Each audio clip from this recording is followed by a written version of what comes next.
Hi friends, ಎಲ್ಲರಿಗೂ ನಮಸ್ಕಾರ. Bhargavi LLB serial ಇವತ್ತು ತುಂಬಾ ರೋಮಾಂಚನಕಾರಿಯಾದ ತಿರುವುಗಳು ಪಡ್ಕೊಂಡಿದೆ. ಜೈಲಿನಿಂದ ಬಿಡುಗಡೆಯಾಗಿ ಬಂದಿರೋ JP ಪಾಟೀಲ್ ಈಗ ಸಂಪೂರ್ಣವಾಗಿ ಬದಲಾಗಿದ್ದಾರಾ? ಇತ್ತ ಗಂಗಾ ಮತ್ತು ಬೃಂದ ಸೇರಿಕೊಂಡು ಭಾರ್ಗವಿ ವಿರುದ್ಧ ಯಾವ ಹೊಸ ಚಕ್ರವ್ಯೂಹ ಹೂಡ್ತಾ ಇದ್ದಾರೆ? ಇದೆಲ್ಲದರ ಕಂಪ್ಲೀಟ್ ಅಪ್ಡೇಟ್ ಅನ್ನು ನಾನು ಇವತ್ತಿನ ವಿಡಿಯೋದಲ್ಲಿ ನಿಮಗೆ ಕಥೆ ರೂಪದಲ್ಲಿ ಹೇಳ್ತಾ ಇದ್ದೇನೆ. ವಿಡಿಯೋನ ಎಲ್ಲೂ ಸ್ಕಿಪ್ ಮಾಡದೆ ಕೊನೆ ತನಕ ನೋಡಿ. ನಮ್ಮ ಚಾನಲ್ಗೆ ಸಬ್ಸ್ಕ್ರೈಬ್ ಆಗೋದನ್ನು ಮರಿಬೇಡಿ. ನಮಗೆ ಕತೆ ಮೊದಲ ಭಾಗದಲ್ಲಿ ಕಾಣಿಸೋದು ಭಾರ್ಗವಿ ಮತ್ತು JP ಪಾಟೀಲ್ ಅವರ ಎಮೋಷನಲ್ ಸೀನು. ಭಾರ್ಗವಿ ತನ್ನ ಮಾವ JP ಪಾಟೀಲ್ನನ್ನು ಪ್ರೀತಿಯಿಂದ ಕರ್ಕೊಂಡು ಬಂದು ಊಟದ ಟೇಬಲ್ ಹತ್ರ ಕೂರಿಸ್ತಾಳೆ. ತುಂಬ ಗೌರವದಿಂದ ಮಾವ ಊಟ ಮಾಡಿ ಅಂತಾಳೆ. ಅದಕ್ಕೆ JP ಪಾಟೀಲು, ಅಯ್ಯೋ ಭಾರ್ಗವಿ, ಸಾಕಮ್ಮ ನನಗೆ ನೀನು ಬಡಿಸಿದ್ದು, ನೀನು ಕೂಡ ನಮ್ಮ ಜೊತೆಯಲ್ಲಿ ಕೂತ್ಕೋ, ಇಬ್ಬರು ಒಟ್ಟಿಗೆ ಊಟ ಮಾಡೋಣ ಅಂತ ಪ್ರೀತಿಯಿಂದ ಹೇಳ್ತಾರೆ. ಭಾರ್ಗವಿ ಸ್ವಲ್ಪ ಸಂಕೋಚಪಟ್ಟು, ಪರವಾಗಿಲ್ಲ ಮಾವ, ನೀವು ಮೊದಲು ಊಟ ಮಾಡಿ, ನಾನು ಆಮೇಲೆ ಮಾಡ್ತೀನಿ ಅಂದಾಗ JP ಕೇಳೋದಿಲ್ಲ. ತಾನೇ ಖುದ್ದಾಗಿ ಅನ್ನ ಸಾಂಬಾರನ್ನು ಭಾರ್ಗವಿಗೂ ತಿನ್ನಿಸ್ತಾರೆ. ಊಟ ಮಾಡ್ತಾ ಇರಬೇಕಾದ್ರೆ ಭಾರ್ಗವಿ ಮುಖದಲ್ಲಿ ಏನೋ ದೊಡ್ಡ ಯೋಚನೆ, ಆತಂಕ ಇರೋದನ್ನು ನೋಡಿ JP ಪಾಟೀಲ್ ಅವರು ಗಮನಿಸ್ತಾರೆ. ಏನಮ್ಮ ಭಾರ್ಗವಿ, ನಿನ್ನ ಮುಖ ನೋಡಿದರೆ ಗೊತ್ತಾಗ್ತಾ ಇದೆ, ಮನಸ್ಸಿನಲ್ಲಿ ಏನೋ ದೊಡ್ಡ ಯೋಚನೆ ಮಾಡ್ತಾ ಇದೆಯಾ, ಏನದು ಹೇಳಮ್ಮ ಅಂತ ಕೇಳ್ತಾರೆ. ಆಗ ಭಾರ್ಗವಿ ಮ್ಯಾನೇಜ್ ಮಾಡೋದಕ್ಕೆ ಪ್ರಯತ್ನ ಪಟ್ಟು, ಅಯ್ಯೋ ಆ ರೀತಿ ಏನಿಲ್ಲಮ್ಮವ, ಸ್ವಲ್ಪ ತಲೆನೋವು ಅಷ್ಟೇ ಅಂತ ಹೇಳಿ ಸುಳ್ಳು ಹೇಳ್ತಾಳೆ. ಆದರೆ JP ಪಾಟೀಲ್ ಅವರು ಬಿಡೋದಿಲ್ಲ. ನೋಡಮ್ಮ ಭಾರ್ಗವಿ, ಒಬ್ಬ ಮಾವ ಬರೀ ಭಾವ ಮಾತ್ರ ಅಲ್ಲ, ಅವನು ನಿನ್ನ ಕಷ್ಟಕ್ಕೆ ನಿಲ್ಲೋ ಒಳ್ಳೆಯ ಗೆಳೆಯನೂ ಆಗ್ಬೋದು. ನಿನ್ನ ಮನಸ್ಸಿನಲ್ಲಿ ಏನೇ ಗೊಂದಲ ಇದ್ದರೂ, ಏನೇ ನೋವಿದ್ರೂ ನನ್ನ ಹತ್ತಿರ ಮುಚ್ಚುಮರೆ ಇಲ್ಲದೆ ಹೇಳ್ಕೊ, ನನ್ನ ಕೈಲಾದರೆ ಖಂಡಿತ ಅದನ್ನು ನಾನು ಸಾಲ್ವ್ ಮಾಡ್ತೀನಿ ಅಂತ ಹೇಳಿ ಧೈರ್ಯ ತುಂಬ್ತಾರೆ. ಮಾವನ ಆಪ್ತವಾದ ಮಾತುಗಳನ್ನು ಕೇಳಿ ಭಾರ್ಗವಿಗೆ ತಡೆಯೋಕ್ಕೆ ಆಗೋದಿಲ್ಲ. ಮಾವ, ನನ್ನ ಮನಸ್ಸಲ್ಲಿರೋ ಈ ಭಯ, ಈ ಆತಂಕನ ದೂರ ಮಾಡಬೇಕು ಅಂತ ನಾನು ತುಂಬಾ ಪ್ರಯತ್ನ ಪಡ್ತಾ ಇದ್ದೀನಿ, ಆದರೆ ನನ್ನಿಂದ ದೂರ ಹೋಗೋದಕ್ಕೆ ಸಾಧ್ಯನೇ ಆಗ್ತಾ ಇಲ್ಲ ಮಾವ ಅಂತ ಹೇಳಿ ಕಣ್ಣೀರು ಹಾಕ್ತಾಳೆ. ಆಗ ಪಾಟೀಲ್ ಅವರು ಗಾಬರಿಯಾಗಿ, ಯಾಕಮ್ಮ ಭಾರ್ಗವಿ, ಏನಾಯಿತು ಅಂತ ಕೇಳಿದಾಗ ಭಾರ್ಗವಿ ತನ್ನ ತಂದೆಯ ಸಾವಿನ ಈ ಭೀಕರ ರಹಸ್ಯವನ್ನು ಹೊರಹಾಕ್ತಾಳೆ. ಮಾವ, ನಿಜ ಹೇಳಬೇಕು ಅಂದರೆ ನಮ್ಮಪ್ಪ ರವೀಂದ್ರ ಸತ್ತಿದ್ದು ನಾರ್ಮಲ್ ಆಕ್ಸಿಡೆಂಟಿಂದ ಅಲ್ಲ ಅಂತಾಳೆ. JP ಪಾಟೀಲ್ ಅವರಿಗೆ ಶಾಕ್ ಆಗುತ್ತೆ. ಅಲ್ಲ, ರವೀಂದ್ರಂದು ಆಕ್ಸಿಡೆಂಟ್ ಅಲ್ವಾ, ಅಂದರೆ ಏನಮ್ಮ ಇದರ ಅರ್ಥ ಅಂತ ಕೇಳ್ತಾರೆ. ಆಗ ಭಾರ್ಗವಿ, ಹೌದು ಮಾವ, ಆ ಗಾಯತ್ರಿ ದೇವಿನೇ ಆಕ್ಸಿಡೆಂಟ್ ರೂಪದಲ್ಲಿ ಪ್ಲ್ಯಾನ್ ಮಾಡಿ ನಮ್ಮ ಅಪ್ಪನ ಸಾಯಿಸಿರೋದು. ಈ ನಿಜವನ್ನು ಅವಳೇ ಖುದ್ದಾಗಿ ನನ್ನ ಹತ್ರ ಬಂದು ಹೆಮ್ಮೆಯಿಂದ ಹೇಳಿದ್ದಾಳೆ ಮಾವ ಅಂತ ಹೇಳಿ ಕಣ್ಣೀರು ಹಾಕ್ತಾಳೆ. ಇದನ್ನು ಕೇಳಿ ಪಾಟೀಲ್ ಅವರು ಉರಿದು ಬೀಳ್ತಾರೆ. ಅಯ್ಯೋ ಪಾಪಿ ಗಾಯತ್ರಿ, ಎಂಥ ಕೆಟ್ಟ ಕೆಲಸ ಮಾಡಿಬಿಟ್ಟೆ. ಪಾಪ ರವೀಂದ್ರ ತನ್ನ ಇಡೀ ಜೀವನದಲ್ಲಿ ಆದರ್ಶ, ನ್ಯಾಯ, ನೀತಿ ಅಂತ ಬದುಕಿದವನು. ಅಂಥವನಿಗೆ ಇಂಥ ಕ್ರೂರ ಸಾವು ಬಂದಿದೆ ಅಂದರೆ ಖಂಡಿತ ಇದನ್ನು ನನ್ನಿಂದ ಅರಗಿಸಿಕೊಳ್ಳೋಕ್ಕೆ ಸಾಧ್ಯನೇ ಇಲ್ಲ ಅಂತ ಹೇಳಿ ಬೇಸರ ಪಡ್ಕೊತಾರೆ. ಭಾರ್ಗವಿ ತನ್ನ ತಂದೆಯ ಹಳೆಯ ದಿನಗಳನ್ನು ನೆನೆಸಿಕೊಂಡು ಅಳ್ತಾಳೆ. ಹೌದು ಮಾವ, ನಮ್ಮಪ್ಪ ಒಂದೇ ಒಂದು ಚಿಕ್ಕ ಇರುವೆಗೂ ಯಾವತ್ತೂ ಕೂಡ ನೋವು ಮಾಡಿದವರಲ್ಲ. ಅಂಥದ್ರಲ್ಲಿ 25 ವರ್ಷಗಳ ಕಾಲ ಕೋರ್ಟಿಗೆ ಬರದೇನೆ ಮನೆಯಲ್ಲೇ ಇದ್ದು ಎಷ್ಟೆಲ್ಲ ನರಳಾಡಿದ್ದಾರೆ, ಸಮಾಜದಲ್ಲಿ ಎಷ್ಟೆಲ್ಲ ಅವಮಾನ ಪಟ್ಟಿದ್ದಾರೆ, ನಮ್ಮನ್ನು ಸಾಕೋದಕ್ಕೆ ಅವರು ಕಷ್ಟಪಟ್ಟಿದ್ದಾರೆ ಅಂತ ಹೇಳಿ ಆ ಭಗವಂತನಿಗೆ ಮತ್ತು ನನಗೆ ಮಾತ್ರ ಗೊತ್ತು ಮಾವ. ಅದಕ್ಕೆ ನಾನು ಹೇಗಾದರೂ ಮಾಡಿ ಅಪ್ಪನನ್ನು ಮತ್ತೆ ಕೋರ್ಟಿಗೆ ಕರ್ಕೊಂಡು ಬರಬೇಕು, ಅವರು ಕಳೆದುಕೊಂಡ ಗೌರವನ ವಾಪಸ್ ಕೊಡಿಸಬೇಕು ಅಂತ ಹೇಳಿ ಆಸೆಪಟ್ಟೆ.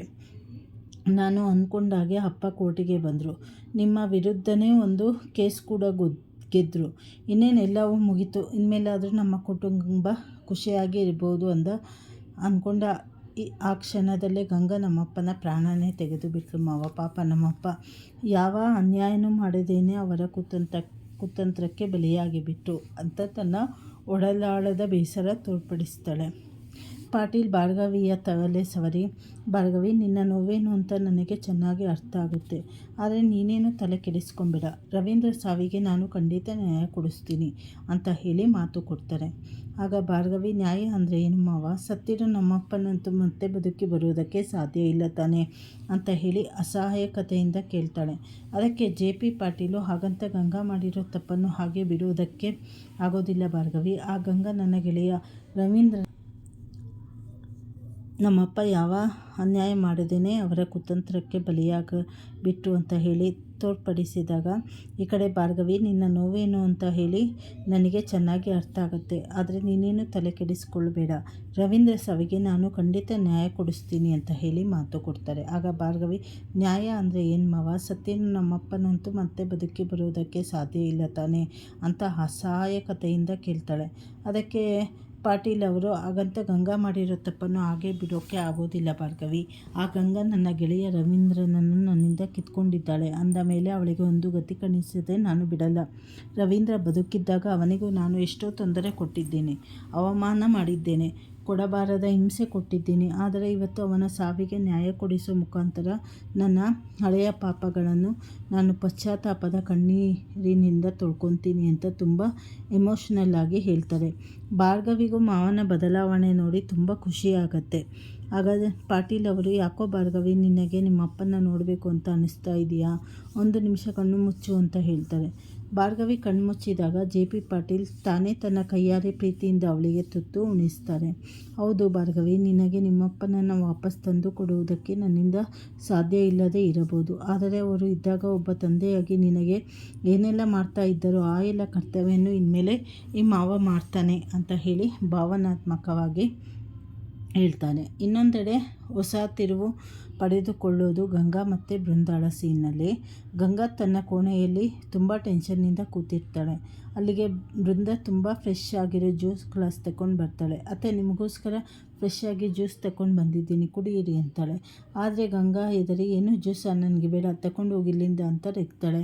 ಬೃಂದನಕ್ಕೂ, ಅಯ್ಯೋ ಏನತ್ತೆ ಇದು, ಜ್ಯೂಸ್ ನೋಡಿದರೆ ಈ ರೇಂಜಿಗೆ ಬಿಚ್ಚಿ ಬೀಳ್ತೀರಾ, ಸ್ವಲ್ಪ ಕುಡೀರಿ ಎಂದಾಗ ಗಂಗಾ ಸಿಟ್ಟಿನಿಂದ, ಒಂದು ಸಲ ಹೇಳಿದರೆ ನಿನಗೆ ಅರ್ಥ ಆಗಲ್ವಾ, ನನಗೆ ಯಾವ ಜ್ಯೂಸು ಬೇಡ, ಮೊದಲು ಇಲ್ಲಿಂದ ಹೊರಟು ಹೋಗು ಅಂತಾಳೆ.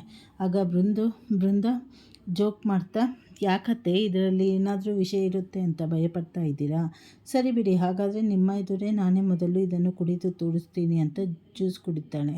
ಕುಡಿದ ತಕ್ಷಣ ಏನೂ ಆಗದ ಹಾಗೆ ನಟಿಸಿ ಸಡನ್ನಾಗಿ ಬೃಂದ ಹೊಟ್ಟೆ ಇಟ್ಕೊಂಡು, ಅಯ್ಯೋ ಅಪ್ಪ, ಯಾರಾದರೂ ಕಾಪಾಡಿ, ದಯವಿಟ್ಟು ನನ್ನನ್ನು ಕಾಪಾಡಿ, ಜ್ಯೂಸ್ನಲ್ಲಿ ವಿಷ ಇದೆ ಅಂತ ಜೋರಾಗಿ ಕಿರುಚುತ್ತಾ ನೆಲದ ಮೇಲೆ ಬಿದ್ದು ಒದ್ದಾಡೋ ಥರ ನಾಟಕ ಮಾಡ್ತಾಳೆ. ಗಂಗಾ ನಿಜವಾಗ್ಲೂ ಹೆದರಿ ಹೋಗಿ, ಅಯ್ಯೋ ಮಗಳೇ ಬೃಂದ, ಏನಾಯ್ತಮ್ಮ ನಿನಗೆ, ಯಾವ್ದಾದ್ರು ಬನ್ನಿ ಕಾಪಾಡಿ ಅಂತ ಹೇಳಿ ಕೂಗಾಡೋಕ್ಕೆ ಶುರು ಮಾಡ್ತಾಳೆ. ಆದರೆ ಬೃಂದ ಸಡನ್ನಾಗಿ ಎದ್ದು ಜೋರಾಗಿ ನಗೋದಕ್ಕೆ ಶುರು ಮಾಡ್ತಾಳೆ.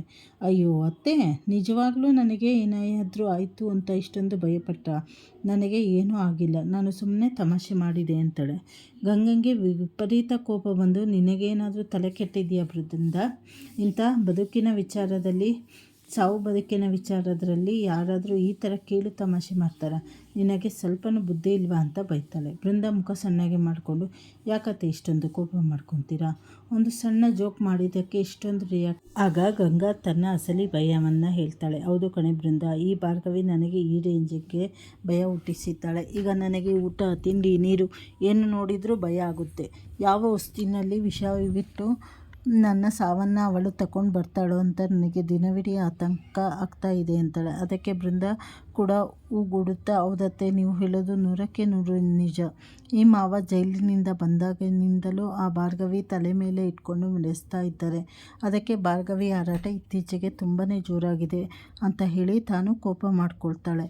ಇದೇ ಪಾಯಿಂಟ್ ಬಳಸಿಕೊಂಡ ಗಂಗಾ ಬೃಂದಂಗೆ ಒಂದು ಆಫರ್ ಕೊಡ್ತಾಳೆ. ಬೃಂದ, ನೀನು ನನಗೆ ಒಂದು ದೊಡ್ಡ ಸಹಾಯ ಮಾಡಬೇಕು ಅಂತಾಳೆ. ಬೃಂದ ಆಶ್ಚರ್ಯದಿಂದ, ಅಲ್ಲ, ನಿಮ್ಮಂಥ ದೊಡ್ಡ ಗ್ಯಾಂಗ್ಸ್ಟರ್ ನನ್ನಂಥ ಲೋಕಲ್ ಹುಡುಗಿ ಸಹಾಯ ಕೇಳ್ತಾ ಇದ್ದೀರಾ, ನನಗೆ ನಂಬೋಕೆ ಆಗ್ತಾ ಇಲ್ಲ ಅಂತಾಳೆ. ಗಂಗಾ ಸೀರಿಯಸ್ ಆಗಿ, ಹೌದು ಬೃಂದ, ಈ ಭಾರ್ಗವಿ ವಿಲ ಅಂತ ಒದ್ದಾಡಬೇಕು, ಬದುಕೋಕ್ಕೂ ಆಗದೆ ಸಾಯೋಕ್ಕೂ ಆಗದೆ ಪಶ್ಚಾತ್ತಾಪ ಪಡಬೇಕು, ಅವಳಿಗೆ ಆ ಥರ ಏನಾದರೂ ಒಂದು ಗತಿ ಕಾಣಿಸು ಅಂತಾಳೆ. ಬೃಂದ, ಅದಂತೂ ನನ್ನ ಡ್ರೀಮ್ ಕೆಲಸನೇ, ಆದರೂ ಈ ಕೆಲಸ ನನಗೆ ಯಾಕೆ ಹೇಳ್ತಾ ಇದ್ದೀರಾ ಅಂತ ಕೇಳಿದಾಗ ಗಂಗಾ ಹಳೆಯ ರಹಸ್ಯ ಹೇಳ್ತಾಳೆ. ಯಾಕಂದರೆ ನೀವಿಬ್ಬರು ರಕ್ತ ಹಚ್ಚಿಕೊಂಡು ಹುಟ್ಟಿರೋ ಅಕ್ಕ ತಂಗಿಯರು. ಭಾರ್ಗವಿ ಹೊರಗಿನವರ ಪಾಲಿಗೆ ಮಹಾಕಾಳಿ ಇರಬಹುದು, ಆದರೆ ನಿನ್ನ ತಂಗಿ ವಿಷಯಕ್ಕೆ ಬಂದರೆ ಎಷ್ಟೇ ತಪ್ಪಾಗಿದ್ದರೂ ಕ್ಷಮಿಸೋ ಬುದ್ಧಿ ಅವಳಿಗಿದೆ. ಅವಳ ಈ ಸ್ವಂತ ತಂಗಿಯನ್ನು ವೀಕ್ನೆಸ್ಸನ್ನೇ ಇಟ್ಕೊಂಡು ಅವಳನ್ನು ಲಾಕ್ ಮಾಡಬೇಕು ಅಂತ ಸ್ಕೆಚ್ ಹಾಕ್ತಾಳೆ. ಅಷ್ಟೇ ಅಲ್ಲದೆ ಬೃಂದ, ನೀನೇನಾದರೂ ಭಾರ್ಗವಿಗೆ ಈ ಥರ ತೊಂದರೆ ಕೊಟ್ಟರೆ ನಿನಗೆ ಬೇಕಾಗಿರೋ ಐಷಾರಾಮಿ ವಿಲ್ಲ, ದೊಡ್ಡ ಸೈಟ್ ಎಲ್ಲ ಫೆಸಿಲಿಟಿನ ನಾನೇ ಮಾಡಿಕೊಡ್ತೀನಿ ಅಂತ ದೊಡ್ಡ ಆಮಿಷ ಹೊರ್ತಾಳೆ. ದುರಾಸೆಯ ಬೃಂದ ತಕ್ಷಣ ಒಪ್ಪಿಕೊಂಡು, ಅಯ್ಯೋ ಅತ್ತೆ, ನೀವು ಇಷ್ಟೊಂದು ರಿಕ್ವೆಸ್ಟ್ ಮಾಡಬೇಕಾ, ನೀವು ಹೇಳೋ ಕೆಲಸನ ನಾನು ಕಣ್ಣು ಮುಚ್ಚಿಕೊಂಡು ಮಾಡ್ತೀನಿ. ನೀವು ಕೊಟ್ಟ ಕೆಲಸ ಆಲ್ರೆಡಿ ಶುರುವಾಗಿದೆ. ಈಗ ನೋಡ್ತಾ ಇರಿ, ಈ ಮನೆಯಲ್ಲಿ ಒಂದು ಹೊಸ ಬಾಂಬ್ ಸಿಡಿಯುತ್ತೆ ಅಂತ ವಿಲನ್ ಥರ ನಗ್ತಾಳೆ. ಇತ್ತ ಮನೆಯಲ್ಲಿ ಭಾರ್ಗವಿ ನಿರ್ಮಲ ಕುಟುಂಬದವರೆಲ್ಲ ಕೂತಿರ್ತಾರೆ. ನಿರ್ಮಲ ನಾನು ಮಾತಾಡ್ತಾ ಹಾಗೆ ಕೂತ್ಬಿಟ್ಟೆ. ಎಲ್ಲರಿಗೂ ಊಟ ಬಡಿಸ್ತೀನಿ ಅಂದಾಗ ಭಾರ್ಗವಿ ತಡೀತಾರೆ. ಅಯ್ಯೋ ಅತ್ತೆ, ಇವತ್ತು ಯಾರೂ ಊಟ ಬಡಿಸೋದು ಬೇಡ. ಇವತ್ತು ನಮ್ಮ ಮನೆಗೆ ಒಬ್ಬ ಸ್ಪೆಷಲ್ ವ್ಯಕ್ತಿ ಬರ್ತಾ ಇದ್ದಾರೆ. ಅವರೇ ನಮ್ಮೆಲ್ಲರಿಗೂ ಇವತ್ತು ಊಟ ಬಡಿಸ್ತಾರೆ ಅಂತಾಳೆ. ಎಲ್ಲರೂ ಆಶ್ಚರ್ಯದಿಂದ ಯಾರು ಆ ಸ್ಪೆಷಲ್ ವ್ಯಕ್ತಿ ಅಂತ ಯೋಚಿಸ್ತಾ ಇರಬೇಕಾದ್ರೆ ಅಲ್ಲಿಗೆ ಖುಷಿಯಿಂದ JP ಪಾಟೀಲ್ ಅವರು ಬರ್ತಾರೆ.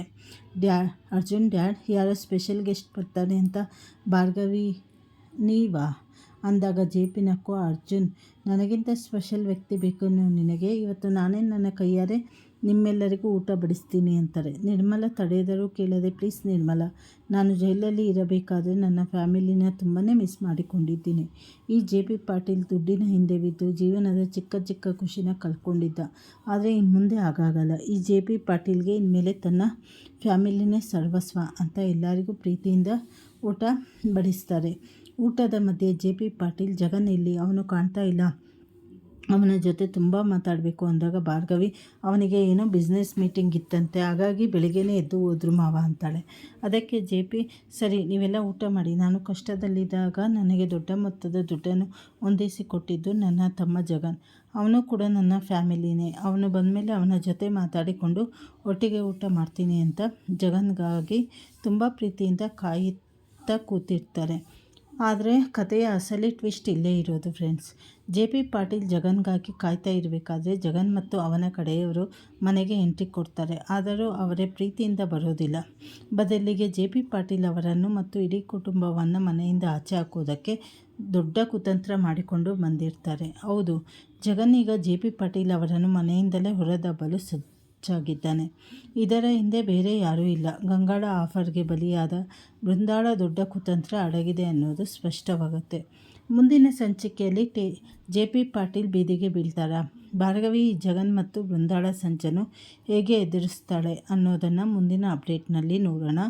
ಈ ವಿಡಿಯೋ ಇಷ್ಟ ಆಗಿದ್ದರೆ ದಯವಿಟ್ಟು ಲೈಕ್ ಮಾಡಿ, ಶೇರ್ ಮಾಡಿ ಮತ್ತು ಕಾಮೆಂಟ್ ಮಾಡಿ ತಿಳಿಸಿ. ವಿಡಿಯೋ ವಾಚ್ ಮಾಡಿ ಧನ್ಯವಾದಗಳು.